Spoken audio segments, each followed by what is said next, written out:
مرحبا بکم، مجھے بات کرنے دیں، مجھے وضاحت کرنے دیں، مجھے پانی پینے دیں، مجھے جانے دیں، مجھے کچھ کہنے دیں۔ اردو زبان میں اس طرح کا اسلوب کثیر الاستعمال ہے۔ انگلش میں اس کو ہم لیٹ می کہہ سکتے ہیں، لیٹ می کا اسلوب۔ آج کے درس میں ہم یہ پڑھیں گے کہ عربی زبان میں لیٹ می کا جو اسلوب ہے اس کو کس طرح سے ادا کیا جاتا ہے، کس طرح سے ہم بہت سارے جملے بنا سکتے ہیں اس اسلوب کے ذریعے سے۔ تو سب سے پہلے ہم دیکھتے ہیں کہ لیٹ می کے لیے کون سا لفظ استعمال ہوتا ہے۔ یہاں پہ ایک ہی لفظ ہے، مذکر و مؤنث کے لیے فرق ہے۔ دعنی، دعنی، لیٹ می کے لیے دعنی استعمال ہوتا ہے۔ دعنی کا مطلب ہے لیٹ می، مجھے کرنے دیں، جانے دیں۔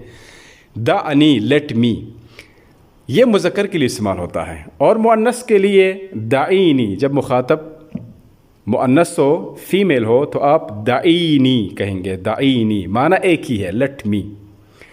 اب چلتے ہیں جملوں کی طرف۔ سب سے پہلا جو جملہ ہے، مجھے بات کرنے دیں، let me talk, let me speak English میں ہم کہتے ہیں۔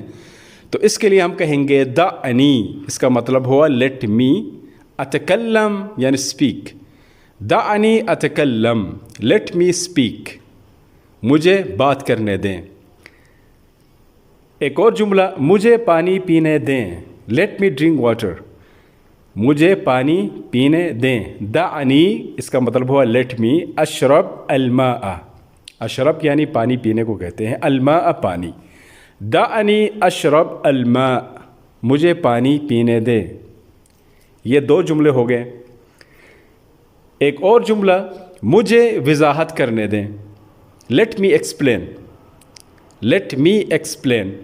اس کے لیے ہم کہیں گے دعنی اشرح، دعنی یعنی کرنے دیں، لیٹ می اشرح، شرح یشرح کا مطلب ہوتا ہے توضیح کرنا، توضیح دینا، وضاحت کرنا۔ دعنی اشرح، مجھے ایکسپلین کرنے دیں، وضاحت کرنے دیں۔ لک یعنی آپ کے لیے، دعنی اشرح لک۔ ایک اور جملہ، مجھے جانے دیں، لیٹ می گو، اس کے لیے ہم کہیں گے دعنی اذهب، دعنی اذهب۔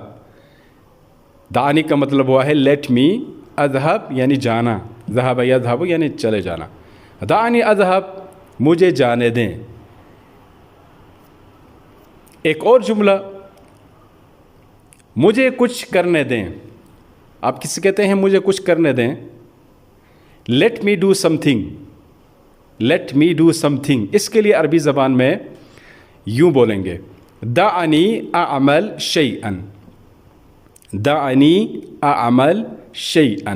دعنی کا مطلب ہے لیٹ می، اعمل کوئی کام انجام دینا، کرنا، شیئا یعنی کوئی چیز، سم تھنگ۔ دعنی اعمل شیئا، اعمل کا مطلب ڈو ہوا یہاں پہ۔ دعنی لیٹ می، اعمل یعنی ڈو، شیئا سم تھنگ۔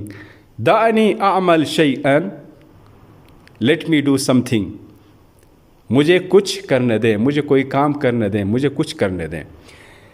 لہٰذا اس اسلوب میں آپ نے ایک بات جو ہے آپ نے نوٹ کی ہوگی کہ دعنی خصوصی لفظ ہے جو لیٹ می کے لیے استعمال ہوتا ہے۔ اس کے بعد فعل مضارع استعمال ہوتا ہے، فعل مضارع متکلم استعمال ہوتا ہے، جیسے اتکلم، اشرب، اعمل۔ دع کے بعد فعل مضارع استعمال ہوتا ہے، نہ ماضی نہ امر نہ کوئی اسم۔ دعنی اتکلم، دعنی اشرب، دعنی اشرح، دعنی اذهب ودعنی اعمل۔ آپ نے دیکھا اس اسلوب کے بعد دعنی کے بعد ہمیشہ فعل مضارع ہی استعمال ہوتا ہے۔ تو انشاءاللہ پریکٹس کریں گے، اس کی مزید جملے بنائیں گے اور کمنٹ سیکشن میں بتا دیں ایک نیا جملہ۔